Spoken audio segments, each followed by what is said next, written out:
नमस्कार, मैं हूँ डॉक्टर रूपाली जैन और आयुर्वेद फॉर एवरीवन में आपका स्वागत है। आजकल सभी लोग बहुत हेल्थ कॉन्शियस है। वो यही चाहते हैं कि खान पान की सभी चीज़ें उनके लिए और उनके परिवार के लिए बहुत हेल्दी हो, ताकि वो हमेशा स्वस्थ रहे और बीमारियाँ भी ना हो। खान पान में कुछ छोटे छोटे चीज़ों पे अगर हम कुछ बदलाव करते हैं तो ये बहुत असरदार हो सकते हैं। खाने का स्वाद बढ़ाने के लिए सबसे ज़रूरी जो चीज़ है वो है नमक। आप खाना चाहे कितना भी अच्छा बना लो, अगर उसमें नमक नहीं है तो स्वाद नहीं आएगा। लेकिन अगर आप ये चाहते हैं कि इस स्वाद के साथ साथ आपको स्वास्थ्य भी मिले तो नमक कौन सा इस्तेमाल करना है, आपने उसके फ़ायदे आपको क्या क्या मिल सकते हैं और इस बारे में आयुर्वेद की संहिताओं में क्या बताया है, आज के वीडियो में हम देखेंगे कि आचार्य चरक ने चरक संहिता में और आचार्य वाग्भट ने अष्टांग हृदय इस संहिता में इस बारे में क्या बताया है। उन्होंने कौन सा नमक हमें खाने के लिए बताया है, उसकी प्रॉपर्टीज़ क्या बताई है, फ़ायदे क्या बताए हैं, तो इसकी पूरी जानकारी हम इस वीडियो में लेंगे। पूरी जानकारी के लिए वीडियो आखिर तक ज़रूर देखिए और अगर आपने हमारे चैनल को सब्सक्राइब नहीं किया है तो सब्सक्राइब भी ज़रूर कीजिए।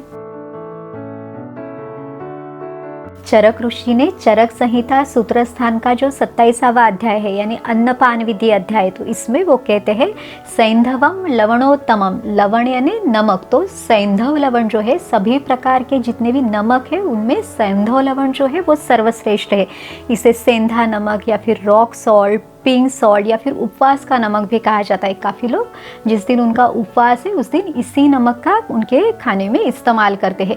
आयुर्वेद में जो नमक है उसके बहुत सारे प्रकार बताए हैं, जैसे सैंधव लवण है या फिर सौवर्चल लवण है, वीड लवण, औद्भिद लवण या फिर सामुद्र लवण, कृष्ण लवण, इस तरह से अलग अलग लवण उन्होंने बताए हैं। तो इन हर एक नमक की जो मेडिसिनल प्रॉपर्टीज़ है, जो गुणधर्म है वो अलग अलग है। इन सभी नमक में जो सेंधा नमक है वो सर्वश्रेष्ठ है। आज ज़्यादातर लोग सामुद्र लवण का यानी जो समुंदर का पानी है इससे बनने वाला ये जो नमक है इसका ही उनके खाने में इस्तेमाल करते हैं और ये भी प्रोसेस किया हुआ रिफाइंड है। इसे आयोडीन युक्त नमक कहा जाता है। आपने बहुत साल पहले एक बात सुनी होगी, कहा जाता था कि आयोडीन की कमी से घेंगा हो सकता है, तो हमेशा खाने में आयोडीन युक्त नमक ही इस्तेमाल करें। घेंगा यानी क्या, तो घेंगा यानी abnormal enlargement of thyroid gland, जिसे गॉइटर भी कहा जाता है। तभी से सभी लोगों ने आयोडीन वाला नमक खाना शुरू किया। जो लोग आज यंग एज में है उन्होंने तो शायद उनके बचपन से ही यही नमक उन्होंने अभी तक पूरा वो यही नमक खाते आए हैं। आज जो है कि जो गॉइटर है यानी जो घेंगा है उसका प्रमाण तो अभी बहुत कम हो गया है, लेकिन थायराइड ग्लैंड के डिसफंक्शन के कारण जो भी बीमारियां होती है यानी जैसे हाइपोथायराइडिज्म है या फिर हाइपरथायराइडिज्म है, इनका जो प्रमाण है वो दिनों दिन बढ़ता जा रहा है और इसके लिए भी फिर से गोली लेनी पड़ती है, वो भी ज़्यादातर लॉन्ग टर्म के लिए यानी लंबे समय तक दी जाती है। शरीर को आयोडीन की ज़रूरत है लेकिन वो बहुत कम मात्रा में, और उसमें भी अगर आपके खाने में फल सब्जियां या फिर डेयरी प्रोडक्ट्स है तो उसमें से भी शरीर को जो आयोडीन की ज़रूरत है वो उसमें से भी उसे मिलता है। लेकिन अगर आयोडीन की मात्रा ज़्यादा हुई यानी एक्सेसिव डोजेस ऑफ आयोडीन अगर रहा तो उससे काफ़ी सारे हेल्थ प्रॉब्लम्स हो सकते हैं। ये कहना है अमेरिकन थायराइड एसोसिएशन का। तो शरीर में इन सभी चीज़ों का बहुत फाइन बैलेंस होना बहुत ज़रूरी है। हम लोग जो नमक खाते हैं वो है सोडियम क्लोराइड, यानी इसमें सोडियम और क्लोराइड है। तो इसमें से जो सोडियम है वो वाटर रिटेंशन करता है, यानी आपने अगर इस नमक को ऐसे हाथ में लिया या बाहर निकाल के कहीं रख दिया तो एटमॉस्फेयर में भी जो पानी है उससे भी ये सोखता है और ये थोड़ी देर बाद आप महसूस करोगे कि ये गीला हो गया है। तो जब ये नमक शरीर में जाता है तो शरीर में भी जो पानी है उसको भी ये एब्सॉर्ब करता है। इसीलिए जो हमारी ब्लड वेसल्स है यानी जो रक्तवाहिनियाँ हैं तो उसमें भी ये वाटर रिटेंशन करके वहाँ का जो प्रेशर है उसे बढ़ाता है और फिर इसे ही हाइपरटेंशन यानी हाई ब्लड प्रेशर कहा जाता है। तो जब भी आपको अगर आपका बीपी बढ़ा हुआ है या आपको हाइपरटेंशन है तो डॉक्टर आपको नमक कम खाने की सलाह देते हैं, क्योंकि वो चाहते हैं कि आपके रक्तवाहिनियों में जब पानी का या जो ब्लड का दबाव है वो कम हो। काफ़ी बार तो ब्लड प्रेशर में जो दवाइयाँ दी जाती है तो उससे शरीर में जमा जो अतिरिक्त पानी है वो भी यूरिन के द्वारा शरीर से बाहर निकालने की कोशिश की जाती है। तो इस तरह से ये वाला जो नमक है यानी जो समुद्र लवण यानी समुद्र के पानी से बनने वाला जो नमक है तो इससे शरीर में वाटर रिटेंशन होता है। आयुर्वेद में भी इसके जो गुण बताए हैं उसमें अभिसंधि यानी शरीर में क्लेद बढ़ाने वाला, गीलापन बढ़ाने वाला, उसके साथ ही ये गुरु है यानी ये पचने में हेवी है, कफ को बढ़ाने वाला है। इस तरह से इस नमक के गुणधर्म आयुर्वेद में भी बताए हुए हैं। आचार्य चरक ने चरक संहिता के सूत्र स्थान में और आचार्य वाग्भट ने अष्टांग हृदय इस ग्रंथ के सूत्र स्थान में जो सेंधव लवण है यानी जो सेंधा नमक है इसके गुणधर्म, इसके फायदे हमें डिटेल में बताए हैं। तो हम इन फायदों को एक एक करके देखते हैं। वो कहते हैं रोचनम यानी भोजन में रुचि लाने वाला। तो अगर आपको खाने में स्वाद नहीं आता तो आपको ये सेंधा नमक मदद कर सकता है। इसके साथ ही कहते हैं दीपनम यानी अग्नि दीपन करने वाला, जो हमारा जठराग्नि है, जो पचाने वाला अग्नि है उसको बढ़ाने वाला है। और अगर ये अग्नि अच्छा रहा तो जो आपने खाया है वो भी अच्छा पचेगा, आपकी भूख भी अच्छी रहेगी। इसके साथ ही इसे समधुरम सस्वादु बताया गया है यानी जो इसका स्वाद है वो हल्का मीठा है। इसके साथ ही इसे वृक्ष बताया गया है यानी ये शुक्र धातु को बढ़ाने वाला है, ये वीर्यवर्धक है। जो सेंधव लवण है वो चक्षुष है, चक्षु यानी आँख है, तो ये हमारी आँखों के लिए भी बहुत अच्छा है, लाभदायक है।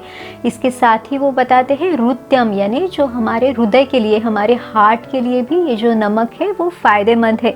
अविदाही यानी विदाह यानी जलन उत्पन्न करना, तो ये अविदाही है यानी शरीर में ये दाह या जलन उत्पन्न नहीं करने वाला।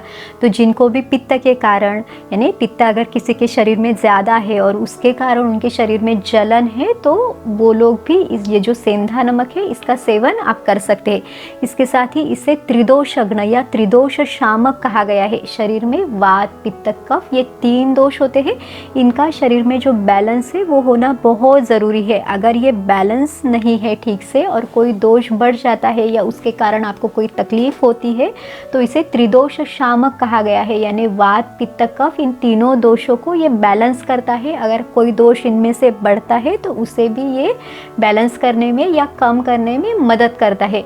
तो इस तरह से इसके बहुत सारे फायदे आयुर्वेद में बताए हुए हैं और इसीलिए चरक ऋषि कहते हैं सेंधवम लवणोत्तमम यानी सभी प्रकार के जो लवण यानी नमक है उसमें सेंधा नमक जो है वो सर्वश्रेष्ठ है। इसे सदा पथ्यकर कहा गया है।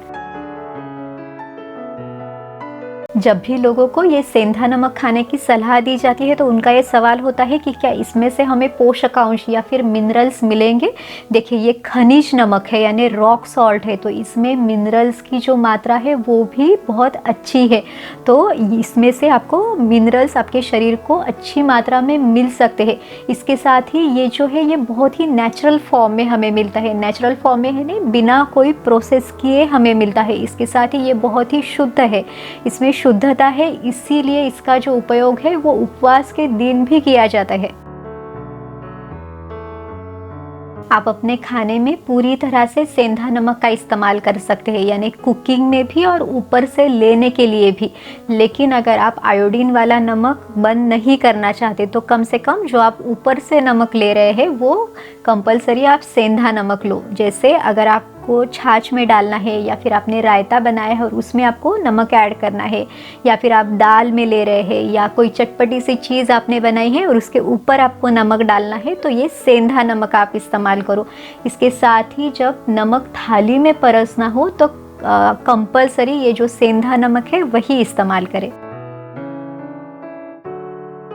अब देखते हैं कि सेंधा नमक किसने लेना चाहिए। तो देखिए सभी उम्र के लोग इसे ले सकते हैं, फिर चाहे वो छोटे बच्चे हो या फिर युवा व्यक्ति हो या फिर बुजुर्ग व्यक्ति हो, तो इन सभी के लिए सेंधा नमक चल सकता है। यहाँ तक कि आप शरीर की किसी भी प्रकार की अवस्था में या किसी भी तरह की अगर आपको कोई बीमारी है तो सभी में सेंधा नमक आप ले सकते हैं। यहाँ तक कि जिनको हाइपरटेंशन यानी ब्लड प्रेशर जिनका हाई है और जिनको नमक कम करने के लिए बताया है वो लोग भी सेंधा नमक का इस्तेमाल कर सकते हैं। यहाँ तक कि जिनके शरीर में अगर नमक के कारण वाटर रिटेंशन रहता है या फिर उसके कारण शरीर में कहीं पे स्वेलिंग है यानी सूजन है या फिर शरीर का वज़न बढ़ रहा है, तो वो लोग भी खाने में सेंधा नमक का इस्तेमाल कर सकते हैं। तो इस तरह से ये श्रेष्ठ नमक है। कुछ लोगों का ये भी कहना रहता है कि जो सेंधा नमक है वो महंगा है, यानी जो आयोडीन वाला नमक है उसके कंपैरिजन में इसकी जो कॉस्ट है वो थोड़ी ज़्यादा है, लेकिन खुद को बीमारियों से बचाने के लिए और दवाइयों से भी बचाने के लिए इतनी सी जो कॉस्ट है वो चल सकती है। वाग्भट ऋषि कहते हैं लवणानाम प्रयोगेतु सैंधवादी प्रयोजयत, यानी जब भी आयुर्वेद में किसी आयुर्वेदिक औषधि को बनाने में सिर्फ सैंधवी शब्द का अगर उल्लेख मिलता है तो आप निश्चिंत होकर वहाँ पे सैंधव नमक का आपने इस्तेमाल करना है। इस तरह से शास्त्र निर्देश उन्होंने दिया हुआ है। तो आयुर्वेद के अनुसार सिर्फ ये जो सेंधा नमक है ये सर्वश्रेष्ठ है, और अगर आप अभी तक इसे इस्तेमाल नहीं करते हैं तो आज से ही इसे इस्तेमाल करना शुरू कीजिए। और अगर आपको ये आज का वीडियो अच्छा लगा तो लाइक, शेयर और सब्सक्राइब कीजिए। फिर मिलेंगे अगले वीडियो में। आयुर्वेद को अपनाइए, स्वस्थ रहिए। नमस्कार।